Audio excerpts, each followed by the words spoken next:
আমরা আজ এমন একজন ব্যক্তিত্বের শাহাদত বার্ষিকী উপলক্ষে আলোচনা সভায় উপস্থিত হয়েছি, যিনি বাংলাদেশের জন্ম ইতিহাসের একজন অনিবার্য, অনবদ্য, অপরিহার্য অন্যতম প্রধান চরিত্র।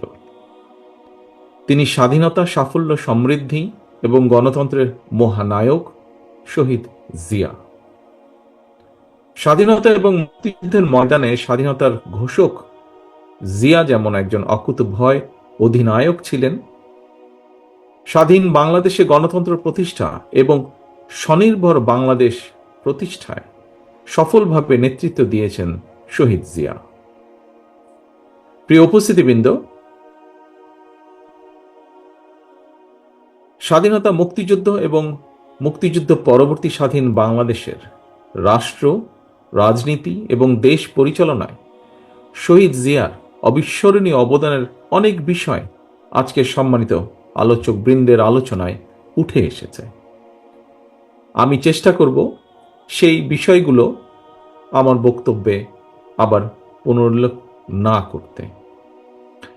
তবে সবার আলোচনায় একটি বিষয় কিন্তু প্রতীয়মান হয়েছে আজকের রাজনীতিতেও, অর্থাৎ আমাদের এই বর্তমান রাজনীতিতেও শহীদ জিয়া খুব সম্ভব সমানভাবেই প্রাসঙ্গিক।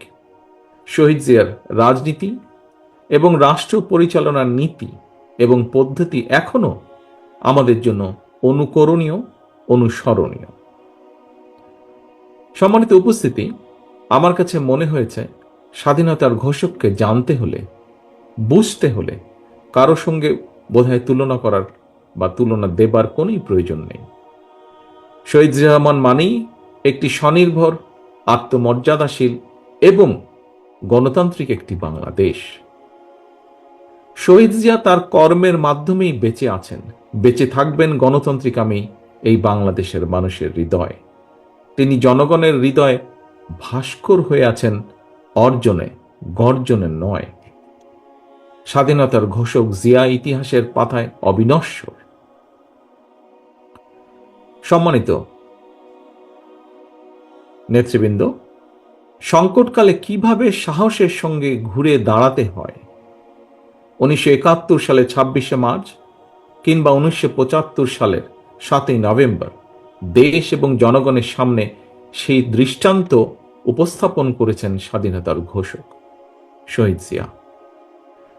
1971 সালের 26শে মার্চ শহীদ জিয়া হঠাৎ করেই কিন্তু স্বাধীনতার ঘোষণা দেননি। একটি স্বাধীন বাংলাদেশের স্বপ্ন কিভাবে তার হৃদয়ে স্থান করে নিয়েছিল, ইতিহাসের আগ্রহী শিক্ষার্থী যারা, আপনাদের প্রতি আহ্বান থাকবে শহীদ জিয়ার নিজের লেখা একটি জাতির জন্ম শীর্ষক যে প্রবন্ধটি, সেটি পড়ে দেখবেন দয়া করে আপনারা।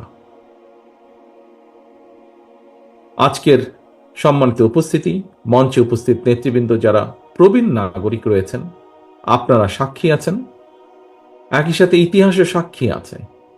লাখো শহীদের প্রাণের বিনিময়ে অর্জিত স্বাধীনতা উত্তর যে বাংলাদেশ ছিল, সেটি কিন্তু সেই কয়েকদিন পরেই স্বাধীনতার পথ হারিয়ে ফেলেছিল। খুন, গুম, অপহরণ, সন্ত্রাস, নৈরাজ্য, সেনাবাহিনীতে অস্থিরতা, সব মিলিয়ে বাংলাদেশকে একটি তাবেদার রাষ্ট্রে পরিণত করেছিল। সকল ষড়যন্ত্রকে প্রতিহত করে 1975 সালের 7ই নভেম্বরের পর থেকেই মূলত স্বাধীনতার ঘোষকের নেতৃত্বে মুক্তিযুদ্ধের মূল যে মন্ত্র, তাতে বাংলাদেশ ফিরতে শুরু করে ধীরে ধীরে। প্রিয় উপস্থিতি, মাঝে মাঝে একটি বিষয় সম্পর্কে, যেহেতু সে সময় আমার বয়স কম ছিল, যতটুকু দেখেছি পত্রপত্রিকায়, পরবর্তীতে বিভিন্ন বইপত্রে, মাঝে মাঝে একটি বিষয় সম্পর্কে আত্মজিজ্ঞাসা হয় আমার। সেটি হলো, স্বাধীনতা পরবর্তী সরকারের বিরুদ্ধে কেন সেই সময় জনগণ অস্ত্র হাতে তুলে নিয়েছিল? আবার সেই সময়কার সরকারই বা কি কারণে জনগণের বিরুদ্ধে অস্ত্র হাতে তুলে নিয়েছিল? অথচ আমরা দেখি অপরদিকে শহীদ রাষ্ট্রপতি জিয়া রহমান যখন রাষ্ট্র পরিচালনায় আসেন, জনগণ শহীদ জিয়ার ডাকে স্বতঃস্ফূর্তভাবে দেশের উন্নয়নে অস্ত্র ছেড়ে কোদাল হাতে খাল খননে নেমে পড়েছিল। প্রিয় উপস্থিতিবৃন্দ, আমার কাছে মনে হয়েছে নেতৃত্ব, ব্যক্তিত্ব এবং রাষ্ট্র পরিচালনায় শহীদ জিয়া দলের নয়, বরং দেশের হয়ে উঠেছিলেন। রাষ্ট্র পরিচালনায় মুক্তিযুদ্ধের মূল মন্ত্র সাম্য, মানবিক মর্যাদা, সামাজিক সুবিচার রেখেছিলেন সমুন্নত। নিজের ইচ্ছা কিংবা মত জনগণের উপরে চাপিয়ে না দিয়ে তিনি বরং জনগণের কাছে গিয়ে জনগণের মতামত নিয়েছিলেন। দেশের জনগণের আকাঙ্ক্ষা বাস্তবায়নের জন্যই প্রায় প্রত্যেকটি কর্মসূচি তিনি গ্রহণ করেছিলেন। এ কারণে শহীদ জিয়ার নেওয়া খাল খনন, গণশিক্ষা কিংবা বৃক্ষরোপণের মতন প্রতিটি গণমুখী উদ্যোগকেই জনগণ তাদের নিজেদের কর্মসূচি হিসেবে গ্রহণ করেছিল। দেশের জনগণ স্বতঃস্ফূর্তভাবে শহীদ জিয়ার কর্মসূচিকে সফল করে তুলেছিল এবং সে কারণেই জনগণ গণতন্ত্রের সুফলও পেয়েছিল সেই সময়। সম্মানিত নেতৃবৃন্দ, সম্মানিত আলোচকবৃন্দ, প্রিয় উপস্থিতিবৃন্দ, সত্যিকার অর্থেই রাষ্ট্র এবং সরকার পরিচালনায় জনগণের স্বার্থ, জনগণের আকাঙ্ক্ষাকে প্রাধান্য দেওয়াই কিন্তু জরুরি। কারণ কোনো সরকার কিংবা সরকার প্রধানের নিজেদের চিন্তা জনগণের উপরে চাপিয়ে দেওয়ার প্রবণতা থেকেই কিন্তু শাসন প্রশাসনে মন মগজে স্বৈরাচারের বীজ রোপিত হয়। রাষ্ট্র এবং সরকারে যাতে স্বৈরাচারের কবলে না পড়ে, এ কারণেই রাষ্ট্রে জনগণের মালিকানা প্রতিষ্ঠা করা অত্যন্ত জরুরি। জনগণের ভোটে জনগণের কাছে জবাবদিহিমূলক সরকার প্রতিষ্ঠার মাধ্যমে একমাত্র রাষ্ট্র এবং সরকারকে জনগণের কাছে দায়বদ্ধ করা যায়। সম্মানিত সভাপতি, হাজারো শহীদের রক্তস্নাত বাংলাদেশে দীর্ঘ ১.৫ দশকের ফ্যাসিবাদী শাসনের পতন হয়েছে।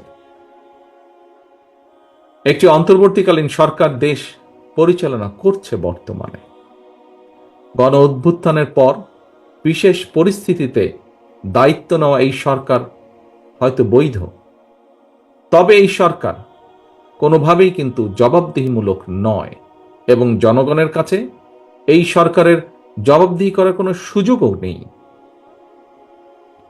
দেশের বর্তমান অন্তর্বর্তীকালীন সরকার 10 মাসেও জাতীয় নির্বাচনের সুস্পষ্ট তারিখ ঘোষণা করেনি। ফলে রাষ্ট্র এবং রাজনীতিতে এক ধরনের অনিশ্চয়তা সৃষ্টি হয়েছে এবং এই অনিশ্চয়তা সৃষ্টি হওয়ার কারণে আমরা যদি খেয়াল করি, দেশে অর্থনৈতিক কর্মকাণ্ড বলা যায় প্রায় স্থবির হয়ে পড়েছে। জনগণের ভোটে নির্দিষ্ট মেয়াদের একটি স্থিতিশীল সরকার না থাকায় দেশে কাঙ্ক্ষিত বিনিয়োগও হচ্ছে না। আমরা এখানে উপস্থিত প্রায় প্রত্যেকেই গণমাধ্যমে খবরে দেখেছি, ব্যবসায়িক সংগঠনগুলো বলছে নানা কারণে ইতিমধ্যেই শত শত শিল্প কলকারখানা বন্ধ হয়ে গিয়েছে, আরো অনেক কলকারখানা বন্ধ হওয়ার উপক্রম হয়ে পড়ছে। বিভিন্ন সেক্টরে এ ধরনের অস্থিরতা বিরাজ করছে। জনগণ তাদের সমস্যার সম্ভাবনার কথা সরকারের কাছে তুলে ধরার বা বলার কোনো সুযোগ তারা পাচ্ছে না। সম্মানিত সভাপতি, সম্মানিত নেতৃবৃন্দ, অন্তর্বর্তীকালীন সরকারের উপদেষ্টাদের সঙ্গে স্বাভাবিক কারণেই জনগণের কোনোই যোগাযোগ নেই। বিভিন্ন শ্রেণী পেশার মানুষের সমস্যা, সম্ভাবনা কিংবা দুঃখ দুর্দশা সম্পর্কে অনেক উপদেষ্টাই ওয়াকেফাল নন। তারা অফিসে বসে ফাইলপত্র দেখে জনগণের সমস্যা চিহ্নিত করে সমাধানের চেষ্টা হয়তো কেউ কেউ করছেন। জনগণের সঙ্গে সরাসরি যোগাযোগ ছাড়া প্রশাসন নির্ভর, ফাইল নির্ভর বা ফাইল ওয়ার্ক দিয়ে সকল সমস্যার সমাধান যদি করা যেতই, তাহলে তো নিশ্চয়ই রাজনৈতিক দল বা রাজনীতির প্রয়োজন হতো না। প্রিয় উপস্থিতি, দেশের জনগণ সরাসরি নিজেদের পছন্দের প্রার্থীকে ভোট দিয়ে একটি জবাবদিহিমূলক সরকার প্রতিষ্ঠিত করতে প্রস্তুত। কিন্তু অন্তর্বর্তীকালীন সরকার মনে হয় জনগণের আকাঙ্ক্ষা উপলব্ধি করতে ব্যর্থ হচ্ছে। গণতন্ত্রের পক্ষের প্রতিটি রাজনৈতিক দলের পক্ষ থেকে লিখিতভাবে অন্তর্বর্তীকালীন সরকারের কাছে সংস্কার প্রস্তাব দেওয়া হয়েছে। এরই ভিতর সংস্কারের ব্যাপারে কিন্তু কোনো রাজনৈতিক দলের তেমন কোনো আপত্তি নেই। তবে সংস্কার নিয়ে সরকারের অযথা সময় ক্ষেপণে আপত্তি অবশ্যই রয়েছে, শুধু রাজনৈতিক দলের নয়, রাজনৈতিক দলগুলোর বাইরেও পত্র পত্রিকার মাধ্যমে আমরা দেখেছি বিভিন্ন সংগঠনও এ ব্যাপারে তাদের আপত্তির কথা জানিয়েছে, এ ব্যাপারে তাদের কনসার্নের কথা জানিয়েছে। এবং এ কারণেই আমরা মনে করি প্রস্তাবিত সংস্কার শেষ করে যদি তাদের ইন্টেনশন সঠিক থাকে, গণতন্ত্রের পক্ষে থাকে, আমরা দাবি করেছি ডিসেম্বরের ভিতরে নির্বাচন দিতে, তবে আমি এটাও মনে করি বিভিন্ন বিষয় বিবেচনা করে সংস্কার প্রস্তাব শেষ করে, যেহেতু কম বেশি সকল বিষয় অধিকাংশ দলগুলোর মধ্যে একমত রয়েছে, ডিসেম্বরের আগেও নির্বাচন করা সম্ভব। আমি অন্তর্বর্তীকালীন সরকারের কাছে আবারও আহ্বান জানাই, জনগণের আকাঙ্ক্ষাকে ধারণ করুন, অবিলম্বে ডিসেম্বরের মধ্যেই সুনির্দিষ্ট দিনক্ষণ দিয়ে জাতীয় নির্বাচনের তারিখ ঘোষণা করুন। এখানে অন্তর্বর্তীকালীন সরকারের জয় বা পরাজয়ের কোনো কিছুই নেই, বরং স্বাধীনতা প্রিয় জনগণকে একটি সুষ্ঠু নির্বাচন উপহার দিয়ে গণতন্ত্রকেই বিজয়ী করতে সাহায্য করুন। পরিশেষে আজকে এখানে উপস্থিত বিএনপির নেতা কর্মী সহ আপনারা যারা উপস্থিত আছেন, আপনাদেরকে এবং আপনাদের মাধ্যমে বিভিন্নভাবে বিএনপির সর্বস্তরের নেতৃত্বের প্রতি দৃষ্টি আকর্ষণ করে বলতে চাই, স্বাধীনতার ঘোষক শহীদ জিয়ার রাষ্ট্রচিন্তা থেকে প্রতিটি রাজনৈতিক নেতৃত্বের জন্য একটি বার্তা আছে। কি সেই বার্তা?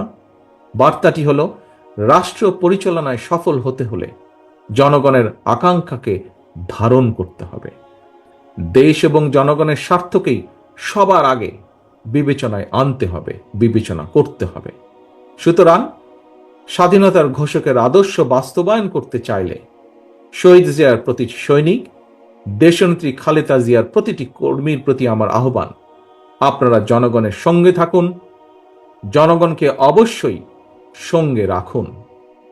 প্রিয় দেশবাসী, বক্তব্য শেষে আমি একজন সন্তান হিসাবে শহীদ রাষ্ট্রপতি জিয়াউর রহমানের রুহের মাগফিরাত কামনা করছি। আপনাদের কাছে তার জন্য আল্লাহর দরবারে দোয়া কামনা করছি এবং এই দোয়া কামনা, রুহের মাগফিরাত কামনার মাধ্যমে আমার বক্তব্য আমি শেষ করছি। আল্লাহ হাফেজ। বাংলাদেশ জিন্দাবাদ, বাংলাদেশ জাতীয়তাবাদী দল জিন্দাবাদ, শহীদ জিয়া অমর হোক।